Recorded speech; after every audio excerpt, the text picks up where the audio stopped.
జాతీయ వారసత్వ నిర్మాణాల్లో ఒకటిగా గుర్తింపు పొందింది. మైసూర్ రాజధాని శ్రీరంగపట్టణంలో నిర్మించిన ఆయుధాగారం 13 మీటర్ల పొడవు, 12 మీటర్ల వెడల్పు, 10 మీటర్ల ఎత్తు ఉన్న 236 ఏళ్ల నాటి చారిత్రక కట్టడం ఇది. టిప్పు సుల్తాన్ యుద్ధ వ్యూహాలకు గీటురాయిగా నిలిచిన ఆయుధాగారాన్ని వోల్ఫ్ హౌస్ మూవర్స్ సంస్థ మరో చోటికి తరలించింది. ఆసియాలోనే మొదటిసారిగా ఓ చరిత్రాత్మక కట్టడాన్ని ఎందుకు తరలించాల్సి వచ్చింది, ఎలా జరిగింది తెలుసుకుందాం. బెంగళూరు, మైసూర్లను కలుపుతూ నిర్మిస్తున్న రెండో రైలు మార్గం ఈ ఆయుధాగారం మీదుగా వెళ్తోంది. ఈ రైల్వే మార్గానికి ఇది అవరోధంగా ఉంది. అందుకే దీన్ని తరలించటం అనివార్యమైంది.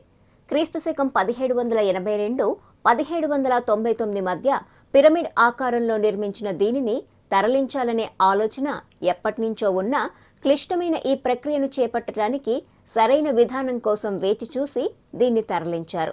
రైల్వే శాఖ దీని తరలింపు బాధ్యతను అమెరికాకు చెందిన వోల్ఫ్ సంస్థకు అప్పగించింది. దీనికోసం 13.5 కోట్లు చెల్లించింది. భారతీయ పురాతత్వ శాఖ, ముంబైకి చెందిన నిర్మాణ సలహాదారులు, బెంగళూరులోని భారతీయ విజ్ఞాన శాస్త్ర సంస్థ కూడా ఈ ప్రణాళికలో భాగమయ్యాయి. మొదట ఈ ఆయుధాగారం చుట్టూ 15 అడుగుల లోతున గుంత తవ్వారు. పునాదులతో సహా నిర్మాణాన్ని పైకి లేపి దాని కింద రోలర్లను ఏర్పాటు చేసి అక్కడి నుంచి తరలించాలనేది ప్రణాళిక. నిర్మాణాన్ని పైకి లేపటానికి జబల్పూర్లో ప్రత్యేకంగా తయారు చేసిన ఇనుప దూలాల్ని వినియోగించారు. దీనికోసం 5 ప్రధాన, 11 అడ్డ దూలాలతో చట్రాన్ని తయారు చేశారు. దీన్ని 37 జాక్లపై నిలిపారు. ఈ ఆయుధాగారంకి కింద దూలాల చట్రాన్ని పంపటం ద్వారా నిర్మాణాన్ని పైకి లేపారు. 2 అడుగులు పైకి లేపిన తర్వాత జాక్లను తొలగించి రోలర్ల మీద నిలిపారు. అవి ఆయుధాగారాన్ని 100 మీటర్ల దూరంలోని గమ్యస్థానానికి తరలించాయి. నిర్మాణానికి ఎటువంటి నష్టం కలగకుండా తరలింపు పూర్తయింది. 2017 మార్చి 5న మొదలైన తరలింపు మార్చి 11న ముగిసింది. టిప్పు సుల్తాన్ కాలంలో ఆయుధాగారాల నిర్మాణాలు అప్పటి ఇతర కట్టడాల కంటే చాలా అత్యాధునికమైనవి. ఇవి సగం వరకు నేలలోనే ఉంటాయి. గానుగా ఆడించిన సున్నం, ఇసుక మిశ్రమానికి కోడిగుడ్లు, బెల్లం, కుంకుడుకాయలను కలిపి ఆయుధాగార గోడలు, కప్పు నిర్మించారు.